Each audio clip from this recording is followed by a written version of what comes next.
excise tax on gasoline. It's been a tax holiday for the past several months. Do you plan to keep that gas tax when it expires? We're always looking with my colleagues to support Canadians in times of need. Are you going to do it or not, though? Or you're thinking about it? Have you ruled it out?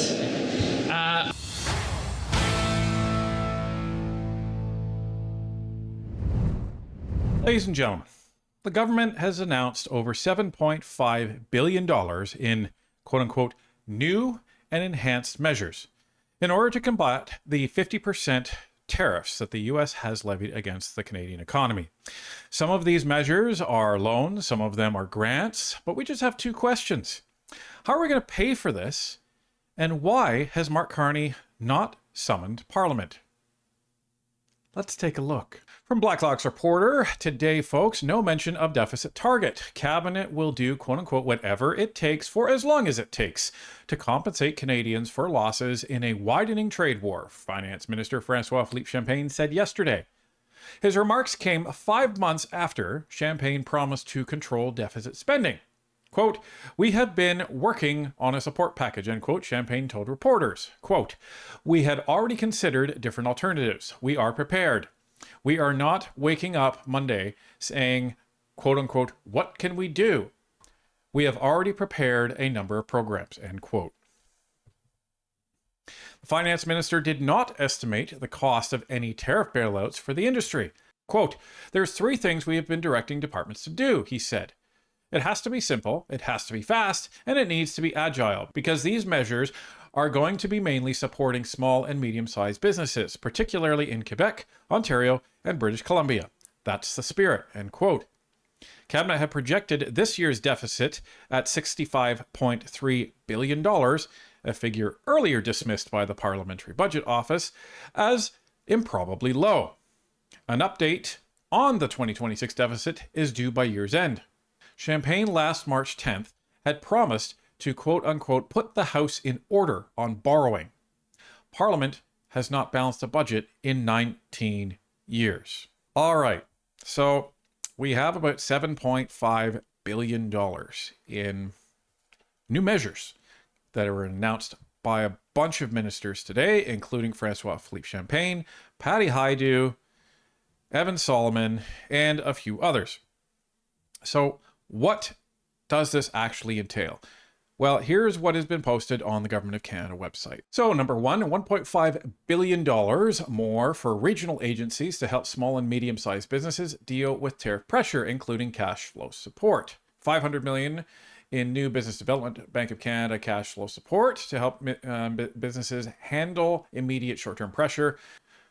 More businesses can now apply for BDC, that's Business Development Canada, tariff programs. The minimum revenue requirement has been lowered to, quote-unquote, around $1 million, says Melanie Joly. $2 billion for the new Canada Strong Diversification Fund to help tariff-hit businesses with ready-to-go projects and important capital upkeep. $3.5 billion supports for workers and employers, easier EI access, more training and job bank help, and a new program to help employers keep workers. And large businesses will also get more flexibility under the federal tariff loan program. So for the small business side of this, so if you make around $1 million in revenue per year, then you're able to apply for a $3 million grant that you don't have to pay back. And you're allowed to apply for up to a $2 million no interest loan that you don't have to start paying back until after Donald Trump is out of office. That's what they said. I find that very interesting because let's say the Conservatives win the next election. Well, they're going to be in a position, thanks to the Liberals, where a bunch of businesses have been saddled with these loans and they're going to have to pay these loans back when the next government comes around, and everyone's going to be ticked off at the next government. So what if that's the Conservatives? Well, it starts them off on the wrong foot now, doesn't it? But this also starts the Conservatives off on the wrong foot should they form government because of how much this is going to cost. Remember, $65.3 billion deficit, that's how much they've borrowed this year. And the Parliamentary Budget Office is saying, no, that's not even close. So we're probably expecting near a $70 to $80 billion a year deficit, maybe even close to $100 billion because of this sovereign wealth fund that Mark Carney has talked about $25 billion going into, yet he hasn't explained where that $25 billion is going to come from. There's a lot of questions here. And there was a lot of questions put towards Francois Philippe Champagne and the other ministers at a press conference today.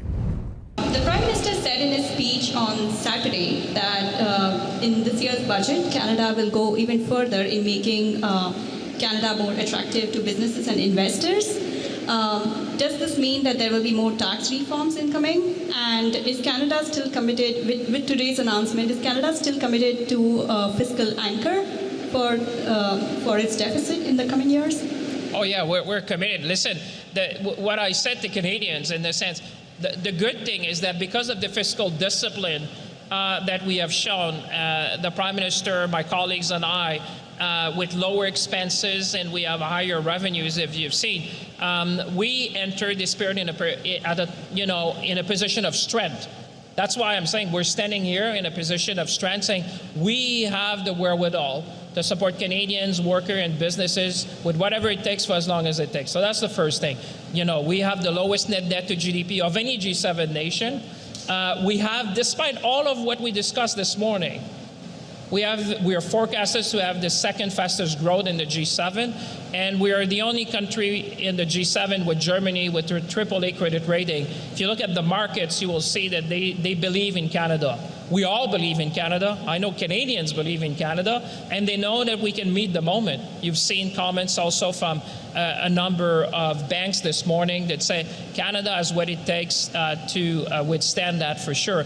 So that's the first thing. The second thing, on being the most competitive, definitely, I would say the marginal effective tax rate today in Canada is the lowest in the G7. We're always looking to make sure that businesses like the one we have here today would have the support they need. Our productivity super deduction is already paying dividend. You've seen we've created record level of employment. I would say that's why now what we're doing today, that's on the macro level with my colleagues, is that we're going to support people where they are, because we know that this is going to affect, small businesses in particular. That's why we're here today. This is a small business. That's why you've seen significant investment in worker support with Minister Aidu. This is one of the most comprehensive suite of measures that we can put to support our workers. And with Minister Joly and my other colleagues, we're going to make sure that businesses who need our support, we will provide the support they need to weather that. But I would say Canadians at home should feel confident. Canada is entering this period in a position of strength. Listen, I'm not happy about these 50% tariffs. I don't think anybody is happy about these 50% tariffs. But what I say to the government is, come on. We are not in a position of strength. As much as you want people to just believe that, we are not. Let's just go through a couple things. Number one, he says that we're going to be very competitive in attracting investment. Oh, really? I would love for the government of Canada to show me major investors outside of Canada that are looking at our country right now and saying, you know what? That's a place of economic stability. That's a place of regulatory stability. I want to spend billions of dollars in Canada to set up shop there. While there is uncertainty on the trade war front, Canada is having to bail out businesses. Businesses are actively leaving Canada to move south of the border, and our deficit spending has gone through the roof. So what part of economic stability do you think actually includes all of that? This is the gaslighting that the Liberal government is actually standing on right now. And number two, they're talking about the fact that this is affecting mainly small businesses. Well, at least that's one thing that they're saying is true. That's what these tariffs were designed to do, is to inflict maximum pain on small and medium-sized businesses. Now, the CFIB, which is the Canadian Federation of Independent Businesses, they're saying that 90% of small businesses that are affected by this are concerned. in terms of what these tariffs are going to do. 40% are extremely concerned. And a lot of these businesses, some of them in the mold, tool, and die sector, they were imploring the Liberal government to have a plan and tell them what the plan is. This was back in April when they were at committee. The plan seems to be, well, here's some more money. Now, the Liberal government is trying to say, well, we're going to, allow you to just take taxpayer money and we'll spend it. Take loans from the Business Development Canada department, and you won't have to pay them back for 3 years. Well, that's great. In the meantime, these businesses are going further and further and further into debt. At some point, their debt position is going to be at such a level that they're not going to be able to get any loans from banks. And they're going to be worrying about, how am I going to start paying those loans back in 3 years? There's no plan. They don't know what the tariff level is going to be. It could go up. Remember, there seems to be this assumption that after Trump, everything's going to go back to the way it was. Did Joe Biden and the Democrats remove really any of the tariffs that Donald Trump put on? Did he renegotiate CUSMA? Absolutely not. What do your calculations tell you the economic impact of these counter tariffs you're moving ahead with will be on Canadian consumers and Canadian companies? Well, first of all, this is not about generating revenues. This is about protecting our workers, protecting our industry, making sure that we have a level playing field, because when the United States decided to impose these tariffs, what we're doing today is making sure that the industry that have been impacted can compete in the Canadian market. And this is the essence of all my colleagues saying, the Buy Canadian policy makes more sense than ever. And I said that to the finance ministers of the province and the territories yesterday to make sure that we double down in a sense. We want to make sure that businesses like the one we heard this morning would have an alternative. And the products that we have selected in the countermeasures are, the vast majority of them would have a substitution possible in the Canadian products. And that's a way to make sure that we would support small and medium-sized businesses across the country. So to answer your question, like I said, we will publish our estimate when we come to the budget 2026. All right. What's the economic impact, Francois Philippe Champagne, of these tariffs? Well, we'll let you know in budget 2026, the update. Ladies and gentlemen, that's at the end of the year. So we're not going to let you know until December. Pardon? I thought you were prepared. I thought you had this all figured out. That's what you were telling everybody. That's what you just told everybody. Where's this transparency that we keep hearing about from the Liberals, but they keep denying everybody whenever they open their mouths? This is what is frustrating businesses, and this is what is frustrating Canadians. Remember, folks, the average Liberal voter, a lot of them don't pay attention to this stuff like you and I do. The average Liberal voter is hearing all this and they're thinking, oh my goodness, what a wonderful government, what a wonderful prime minister, such leadership. This is great. But if you're a business owner, you're very, very nervous right now. And in some cases, you're a lot worse than nervous. Because all this does is say, okay, so I'm going to get a little bit of money, but this doesn't tell me how I forecast my business. Business owners, what they do is they forecast. And you're not forecasting a day in advance. You're forecasting 3 months, 6 months, 12 months. In some cases, 5 years in advance. How are you supposed to forecast what your year is looking with this complete instability going on in the economy? This is the message that we heard from all of these businesses in the mold, tool, and die industry. They don't know. They don't know how to manage their businesses. And the problem is tariffs or no tariffs, bailouts or no bailouts, guess what? A lot of these businesses that are integrated with the United States, they have no work coming because of these tariffs. This is the core problem. So what, you're just going to give businesses money when they actually don't have a cash flow coming in from any customers. And when that happens, that's where these businesses have made this decision. I can't survive. So I'm either going to move my business down into the States, or if the business owners are old enough, they'll just say, you know what, I'm done. I don't want to deal with government loans and grants and navigating the bureaucracy. I don't want to do it. I'm old. I'm tired. I'm done. And they just close up shop. Now, that's not just me saying this and speculating. This is what we heard from John Azaparty. This is what we heard from Nicole. This is what we heard from Chris. This is what we heard from all these business owners and executives representing these business owners from in Windsor and all across Canada. That's what they are saying. So for Champagne to just sit up there and say, yeah, so we don't have any information for you. You'll hear about it in 4 months. And you call that fiscal responsibility? The Prime Minister briefed opposition leaders today on the state of talks and these measures here, but Conservative leader Pierre Poilievre is out again demanding that the government release the draft text of the deal that was on the table that you walked away from, saying Canadians have a right to see what you walked away from.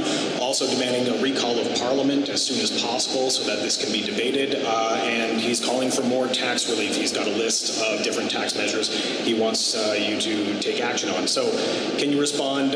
Will you release the draft text? Why or why not? Will you recall Parliament? Why or why not? And could there be more tax relief on the way? Well, you have 3 questions in one. I'm just looking at your colleagues. They're learning.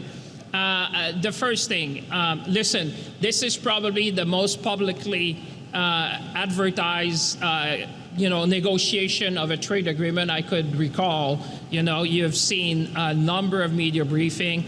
Minister LeBlanc has been out there with Janice Charette, our trade negotiator, briefing journalists, briefing Canadians at every step of the way, the Prime Minister as well. I can remember one trade negotiation which got more coverage than the one we're going through now. So in terms of transparency, I think Canadians have been able to follow that even on a daily basis.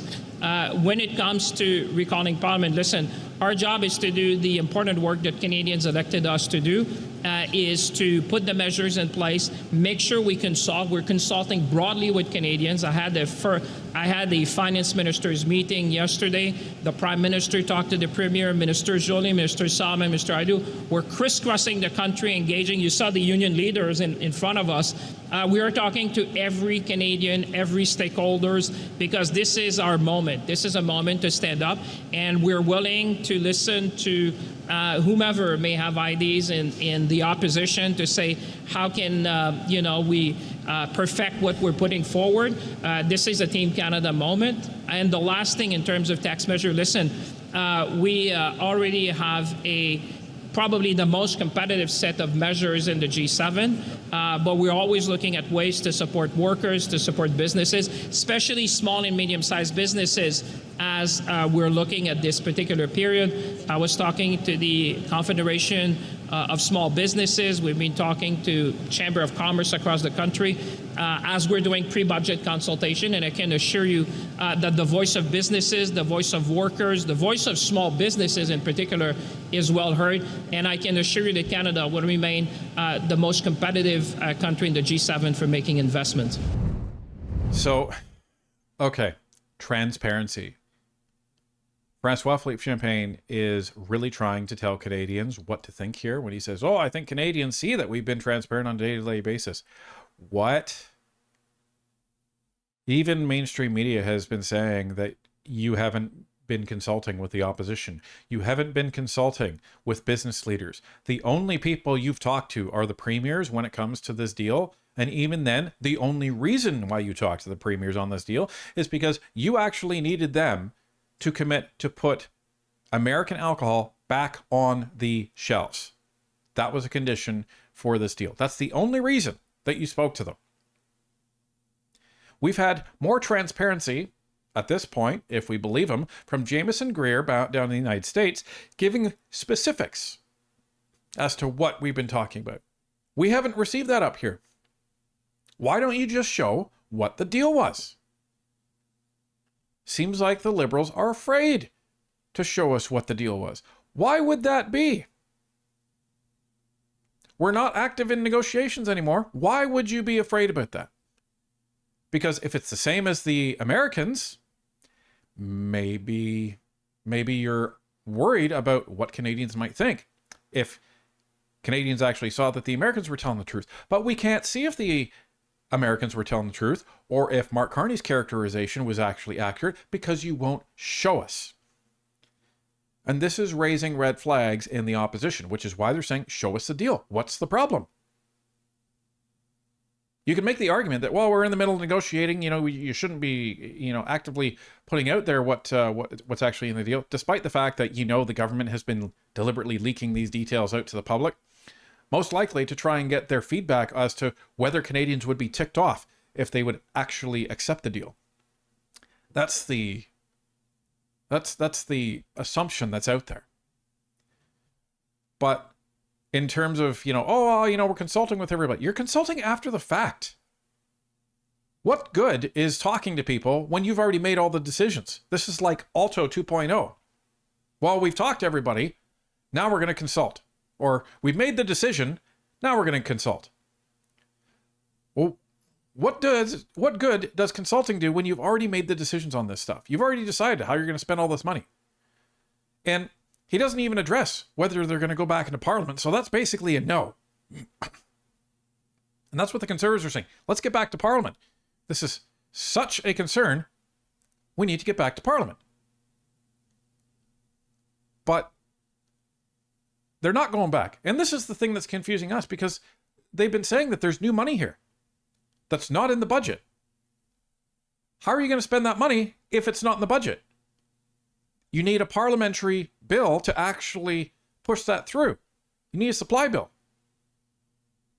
Now, the possibility is that they're not going to need this money until they actually get back to Parliament, which is maybe why they're not worried about it, because the speed of government, they're not going to just hand people money tomorrow. That's a possibility. But it's outrageous that the Liberals are trying to jump up and down and say we're in the middle of a trade war, but, don't worry, we're okay. We don't have to go back to Parliament to discuss this debate, to debate this, and to work together on this. They seem to have no interest in working together with anybody. The excise tax on gasoline, it's been a tax holiday for the past several months, kind of back in the spring. Do you plan to keep that gas tax when it expires in, I believe, September 8th? The Conservatives are calling for you to keep it. First of all, let me thank you for your question, because whilst we're talking about all that, this has, and I think Minister Joly highlighted that a bit with Minister Aidu and Solomon and colleagues, this is creating a lot of concern around the country. I mean, the situation we're living through. It is quite unprecedented when you have a close trading partner which is trying to exploit the economic integration as opposed to using that as a base to do a win-win trade agreement. And I can understand for folks watching at home, I want to reassure them that we are confident in the Canadian economy, and what we're doing today is going to support families and communities. To your question, clearly, the things that is top of mind for people watching at home is the cost of living. There's no doubt about that. They're seeing that. This is adding to some anxiety because people are concerned about the end of the week and the end of the month, the price of grocery, the price of gas, the price of rent. What I want to say to Canadians is that we've been acting on all three fronts with the Canada Grocery Benefit to help people, making sure that they have the support they need when they go to the grocery store. On housing, we have done generational investments to support people with affordable housing. And when it came to gas, we suspended the excise fuel tax, the federal excise fuel tax. And so the Prime Minister and I are always listening. We understand cost of living is, if you look at the polls, you would say that Canadians, that's top of mind to everyone. And I can assure you that we're very much seeds of that issue. And we're always looking with my colleagues to support Canadians in times of need. Are you going to do it or not, though? Or you're thinking about it? Have you ruled it out? I think I've answered your question very extensively on that. And I think that's your third question. So, Francois Philippe Champagne, are you going to drop the excise tax? Well, I've already answered your question, because that was the original question, and he's trying to say that I've already answered it. Yeah, so we're addressing groceries.